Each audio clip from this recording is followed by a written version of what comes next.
ज़िंदगी बाय रेहान में आप सबका एक बार फिर से स्वागत है। दोस्तों, हमें मौका मिला वाराणसी जाने का और वो भी इसलिए क्योंकि हमारी एक बहुत प्यारी सी मुँह बोली बहन है, उसकी शादी थी।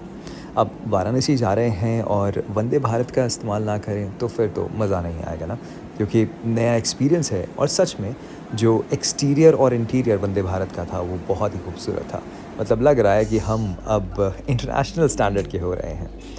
और यहाँ की जो फैसिलिटी में सबसे अच्छी चीज़ मुझे लगी कि लेडी स्टूवर्ड थी, मतलब जो सर्वर थी वो लेडीज़ थी। तो it is also a very commendable job. हमने दबाया बटन और बैठ गए सीधा अपनी चेयर पे। वंदे भारत से सीधा कट टू हम लेके आ गए हैं आपको वाराणसी की गलियों में। अब गलियाँ मैं इसलिए कह रहा हूँ क्योंकि हमेशा कहा जाता है वाराणसी की गलियाँ, सड़कें नहीं कहा जाता, क्योंकि जो सड़कें हैं वो भी गलियों जितनी छोटी हैं और ट्रैफ़िक भी बहुत है। लेकिन लोग काफ़ी अच्छे मिले, जैसे ये ऑटो ड्राइवर। इन्होंने ना सिर्फ हमें गंगा घाट तक पहुँचाया, बल्कि हमारे साथ उतर कर वहाँ एग्ज़ैक्ट लोकेशन तक भी पहुँचाया, क्योंकि वो जानते हैं कि यहाँ की गलियाँ बहुत पज़ल वाली हैं, तो कोई भी घूम सकता है। तो हमारे साथ गए आगे तक और हमें गंगा घाट तक पहुँचा दिया। इनकी एक और बात थी, इन्होंने कहा था कि इनका बेटा इन्हें बिल्कुल आदर-सम्मान नहीं करता। तो मैंने कहा कोई बात नहीं, मैं भी आपका बेटा हूँ, आप ये आदर-सम्मान मुझसे ले लीजिए। और इन्हें बहुत अच्छा लगा और उनके साथ हमने फ़ोटो भी खिंचाई। अब पहली बार जब मैंने वाराणसी घाट देखा तो मुझे बहुत सररियल लगा, मतलब सपने जैसा लगा। इतना खूबसूरत लगा कि ऐसा लगा मैं कोई सपना देख रहा हूँ। तो हमने डिसाइड किया कि क्यों ना इसको और अच्छी तरह एक्सप्लोर किया जाए और लें एक बोट। हालाँकि मोटर बोट भी अवेलेबल थी, लेकिन जो चप्पू वाली बोट थी, हमने उसका ऑप्शन लिया। हमको देसी लोग ये पसंद है, ये वाली, इसलिए हमने कहा टाइम ज़्यादा लगे कोई दिक्कत नहीं है, गंगा माँ ने बुलाया हमको। भैया हरिश्चंद्र घाट से मनकिन का घाट 40 घाट का स्टोरी नाम सब बता दीजिएगा, घुमा के लेकर आइए, ठीक है? 1800 रुपया ले लीजिएगा। देखिए सर, मेरा ड्राइवर जा रहा है, ठीक है? आपको करा के लेके आएगा।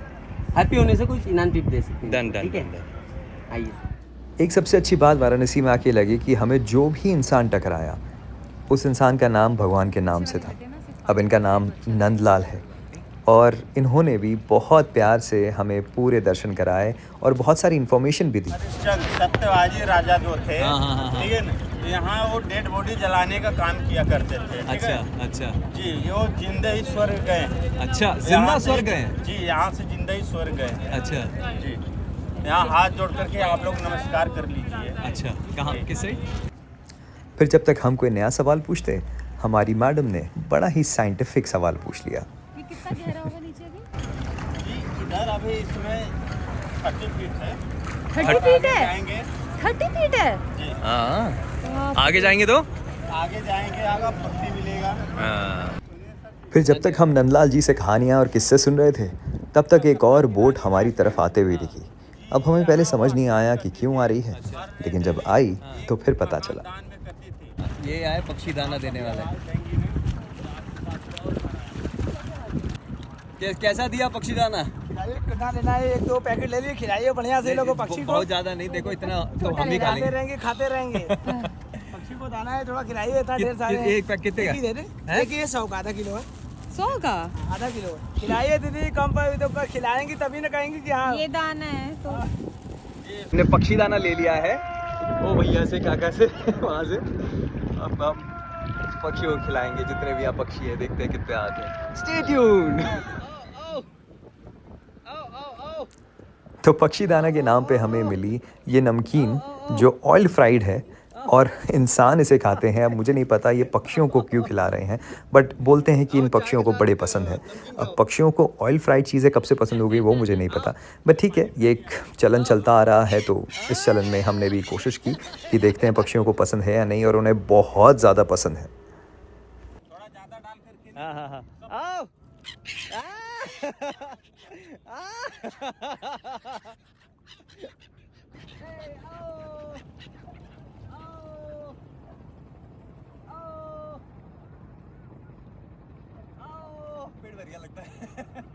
अब इतना ऑयल वाला खाना खाएंगे तो पेट तो जल्दी भर ही जाएगा।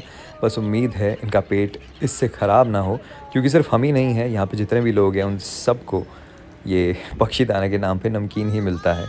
बस जितनी भी ये बर्ड्स हैं, जो माइग्रेटेड बर्ड्स हैं, जो यहाँ की नहीं हैं, कहीं दूर से माइग्रेट होके यहाँ पे आए हैं सीज़न के लिए। बस वो एंजॉय करें और जिस तरह अभी खुश हैं इसी तरह हमेशा खुश रहें। हम बस गंगा माँ से यही दुआ करते हैं। वैसे खाना दिखते ही आपको नहीं लग रहा है ये बोल रही हैं पकड़ पकड़ पकड़? ज़रा ध्यान से सुनिए।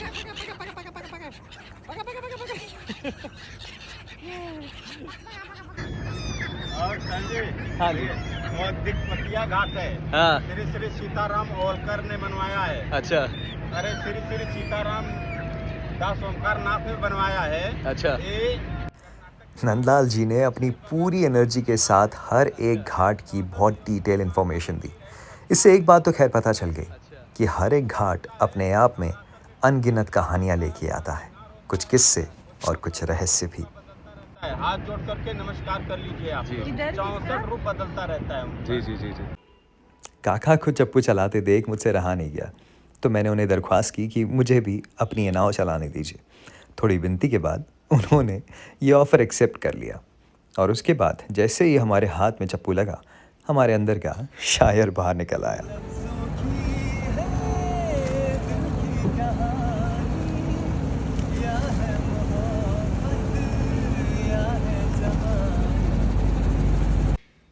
नाव वाले भैया बड़े हैरान थे जानकर कि मैं इतनी अच्छी नाव चला कैसे पा रहा हूँ। हालांकि मैंने बहुत ज़्यादा नहीं चलाई है, 1 या 2 बार मुश्किल से कभी चलाई होगी, लेकिन फिर भी एक्सपीरियंस अच्छा है और ये माहौल देख के तो एक्सपीरियंस के साथ साथ हिम्मत और जोश भी आ जाता है। गंगा घाट पे इस नदी को चलाते हुए बस यही कहना चाहूँगा कि हमारे धर्म की जो पवित्रता है वो कहीं और नज़र नहीं आती। और इतनी खूबसूरत ये नदी है और इतना खूबसूरत ये माहौल है कि आज ये सच नहीं लग रहा है, ऐसा लग रहा है सपना है, लेकिन ये सपना भी एक हकीकत है। Thank you. जय श्री राम। फिर हम बड़े आगे तो देखा कि यहाँ की नाव में ना सिर्फ यात्रा होती है बल्कि अवार्ड सेरेमनीज भी होती हैं। किसी का बर्थडे फंक्शन हो या कोई और फंक्शन हो, यहाँ पे होता है। पहला नाम है विनय राय सर का, तो सबसे मेरी रिक्वेस्ट है कि सर मैम आप भी आ जाइए। इसका भी एक रहस्य है। अब आते हैं सबसे महत्वपूर्ण सवाल पे, और वो ये कि क्यों हर एक व्यक्ति चाहता है कि उसकी समाधि, उसकी अस्थियाँ गंगा के इस घाट पर बहाई जाए। तो इसके पीछे नंदलाल जी का क्या रहस्य है, क्या किस्सा है, क्या कहानी है, आइए उन्हीं से सुनते हैं। शंकर भगवान और पार्वती माँ भ्रमण कर रहे थे, तो भ्रमण करते समय देखे यहाँ बहुत अच्छा लगा। जैसे कि पूरा वन था, जंगल था, एक पूरा बहुत सुंदर था वो। तो उन लोग का जिज्ञासा हुआ कि चलो चलते हैं। जब आए यहाँ देखे तो उनका इच्छा हुआ थोड़ा विश्राम करने को। विश्राम करते समय वो अपना त्रिशूल गाड़े पूरा पाताल लोक में चला गया। अच्छा। तो जो ये त्रिशूल पाताल लोक में गया, इससे नंदलाल जी का कहना है कि इस इलाके में इस वजह से ना कभी भूकंप आया है और ना कभी आएगा। अब मुझे नहीं पता ज्योग्राफिकली ये कितना करेक्ट है, या इससे पहले बनारस में कभी भूकंप आया है या नहीं। अगर आया है तो आप मुझे ज़रूर बताइएगा, और अगर नहीं तो शायद ये ठीक भी कह रहे हैं। लेकिन coming back to the story, Parvati माँ का जो झुमका इस नदी में गिरा था उसे कोई भी नहीं ढूंढ पाया। विष्णु जी भी आए ढूंढने के लिए, 36 करोड़ देवी देवता भी आए, लेकिन फिर भी नहीं मिला और वो क्रोधित हो गए। तो पार्वती माँ ने क्रोध में आकर के श्राप दे दी क्या? कि जिस तरह मेरा हृदय जल रहा है उसी तरह यहाँ का जमीन जलता रहेगा। जी। तो एक श्राप के कारण ही यहाँ पे मुर्दों को जलाया जाने लगा, लेकिन ये श्राप वरदान में तब्दील हुआ। और वो कैसे, आइए सुनते हैं नंदराम जी से ही। तो पार्वती माँ से बोले विष्णु भगवान कि आप अपना श्राप वापस लीजिए। तो पार्वती माँ ने बोले कि दिया हुआ श्राप वापस नहीं लिया जा सकता, पर मैं यहाँ एक वरदान दे देता हूँ कि यहाँ जिंदे स्नान नहीं करेंगे, मुर्दे स्नान करेंगे। कहीं भी से डेड बॉडी आएगा यहाँ स्नान करके उसको जलाया जाएगा, उसको बैकुंठ प्राप्त होगा, यानी स्वर्ग लोक जाएगा वो। कहीं भी से अस्थियाँ लेकर के आएगा, देश विदेश कहीं भी से डेड बॉडी या अस्थियाँ लेकर के आएगा, तो यहाँ विसर्जित करने से उसको भी मोक्ष प्राप्त होता है, सीधा बैकुंठ चला जाता है। तो इन्हीं मान्यताओं की वजह से दूर दराज के इलाकों से, देश विदेश से लोग यहाँ आते हैं स्नान करने के लिए, अपने प्रियजनों की अस्थियों को बहाने के लिए। और इस भव्य दर्शन को अपनी आँखों से निहारने के लिए। तो यात्रा करते करते ये एहसास भी हुआ कि हम 40 घाटों की यात्रा कर आए हैं, जो कि एक काशी यात्रा के बराबर है। और उन घाटों में से कुछ घाटों के नाम हैं दिग्पतिया घाट, दरभंगा घाट, हमारे फेमस राइटर मुंशी प्रेमचंद्र जी के नाम पर मुंशी घाट, त्रिपुर भैरवी घाट, मीर घाट, मनमहल घाट, वाराही घाट, राजेंद्र प्रसाद घाट, दशाश्वमेध घाट, शीतला घाट, अहिल्याबाई घाट, राजा घाट, नारद घाट, मानसरोवर घाट और चौकी घाट। घाटों के दर्शन के बाद हम चले वापस अपने होटल रूम की ओर, लेकिन लग रही थी भूख। तो हमारे केवट जो हमारे बोट चालक थे, उन्होंने कहा भाई हमारा भी लंच टाइम हो रहा है, तो मैं आपको दिखा देता हूँ आप कहाँ खा सकते हैं। तो इनके साथ हम भी गए आगे और खाई हमने रबड़ी। रबड़ी लाइट मीठा होता है, ठीक है। वो जो बोल रहा है उसको मानो हमें देने में कोई दिक्कत नहीं है। एक्सपीरियंस है।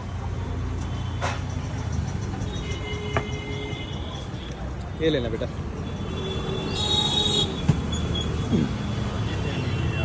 क्या कहिए आपकी रबड़ी, और बहुत बहुत धन्यवाद, इतना अच्छा आपने कराया, हमें बहुत अच्छा लगा, सुकून मिला, बहुत बहुत धन्यवाद आपका।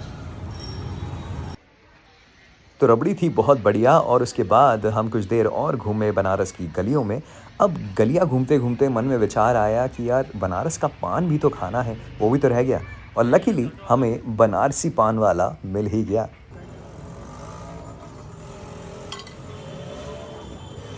लेकिन सच बताऊं, जो एक्सपेक्टेशन मुझे बनारस के पान में थी, वो एक्सपेक्टेशन फुलफ़िल नहीं हुई, क्योंकि मैं पान बहुत चाव से खाता हूं। और यहाँ पे हमारे शहर में भी पान बहुत अच्छे मिलते हैं, लेकिन मुझे इतना कुछ ख़ास लगा नहीं। हो सकता है ये पर्टिकुलर दुकान में इतना अच्छा टेस्ट ना हो, बट एनीवेज़ एक्सपीरियंस लेना था तो एक्सपीरियंस बहुत अच्छा रहा। बनारस में आए और बनारसी पान ना खाए तो क्या बात है। पापा, फर्स्ट टाइम ट्राइंग बनारसी पान, बट इट इज़ मीठा।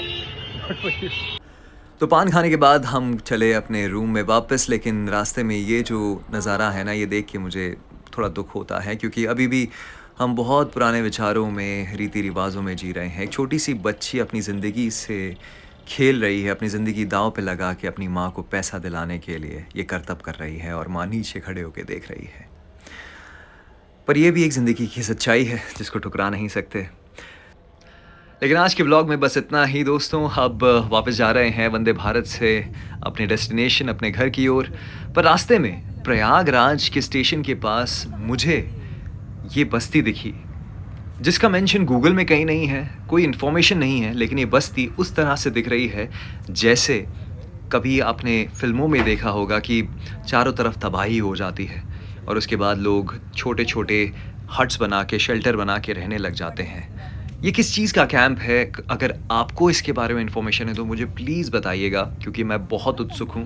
क्योंकि ये जो आप इतना बड़ा समंदर देख रहे हैं इन कैंप्स का, ये बसा है गंगा किनारे। जी हाँ, गंगा किनारे ही बसा हुआ है।